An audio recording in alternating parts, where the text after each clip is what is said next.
Assalamu alaikum and happy Futures Day. Hopefully an announcement will have been sent to you and to Dr. Bahrami about accessing World Future Day on a worldwide conversation around the world. You can also go to the website millennium-project.org. Millennium spelled with 2 L's and 2 N's. And if you go to the top of the page, you'll see MP News. You click on MP News, and hopefully by the time you get this video, there'll be a little announcement now there what website to go to or what link to use and how you can participate in a conversation around the world. There's no agenda. It's an open conversation. So you get to share views about the future and your own thoughts about things with total strangers. And we've been doing this for, I don't know, 5, 6, 7 years. And it's a delightful conversation that meanders around the world, so you can come and go anytime you want to. Now, to the subject at hand, foresight requirements in decision making. First of all, what is the relationship between foresight, futures research, future studies, and decision making and strategy? To me, the relationship is like food to muscle. The decision making and the strategy is the muscle. That's what you do. But what nourishes the muscle? What makes the muscle good, solid? And that's the foresight, the future studies. So think of the foresight and future studies as input to decision making. Decision making is going to make a decision based on all kinds of criteria, but you have to have some import because the purpose of policy is to change the future. If everything is going great, there's no reason to change any policies. You just keep going. But if you want to improve the future, then you've got to make some decisions in policy. But based upon what? What criteria? On what possible futures? And that's the role of foresight. Now, a distinction is to be made. In the academic world, I assume in Iran as well as the rest of the world, the professor wants you to prove you know everything. Well, you don't do that in decision making.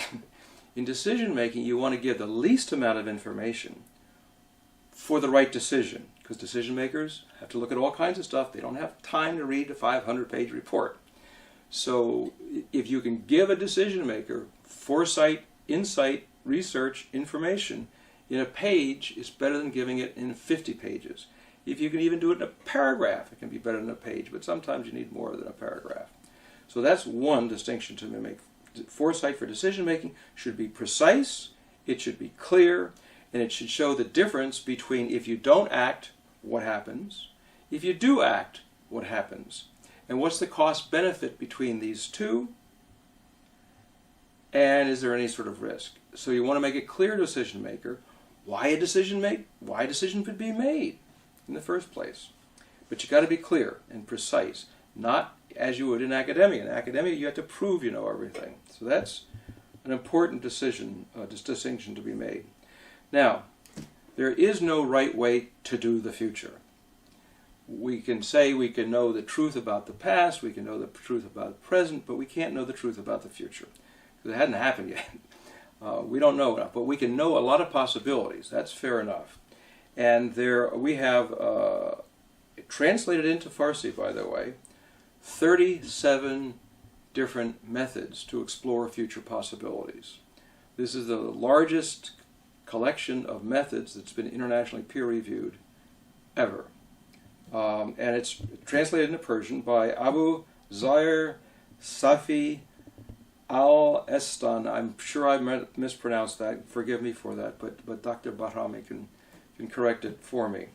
That you'll notice it'll say 39 chapters. That's only because the first chapter is introduction, and the last chapter is sort of synthesis. So there's 37 different methods. So when someone says they do futures research and what methods they use, they say, I use scenarios. Fine, that's one of 37. There's no right way to do it again. So you want to mix and match between different methods because there's strengths and weaknesses of every method.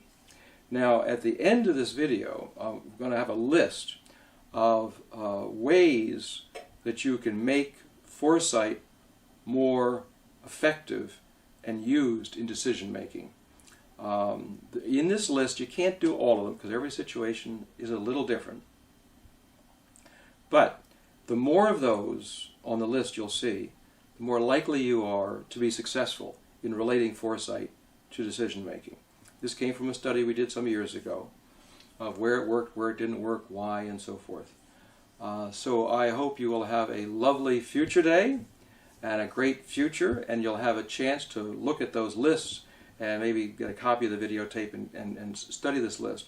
One little item I would add in here, and that is one of the ways to make it effective I don't like, but I have to accept the reality of it. It's just like I may not like gravity. Gravity can be a drag, but I had to deal with it. One of the effective ways is to show people a crisis. Something is absolutely wrong, so you've got to make a decision. Now the trouble with that, the reason I object a bit, is that if futurists keep running around telling you all the problems, you don't get a lot of attention to what's good to be done. What are the good opportunities? And if we just go around fixing problems, we don't necessarily make a great deal of progress. So although I acknowledge that that is an effective way to get the attention of a decision maker, I would ask that you also include the positive with the negative, so that we don't just fill up people's unconscious mind with what's wrong with the world. So I hope you'll make the world better, and I look forward to what happens for all of this. And have a happy Futures Day. Thank you.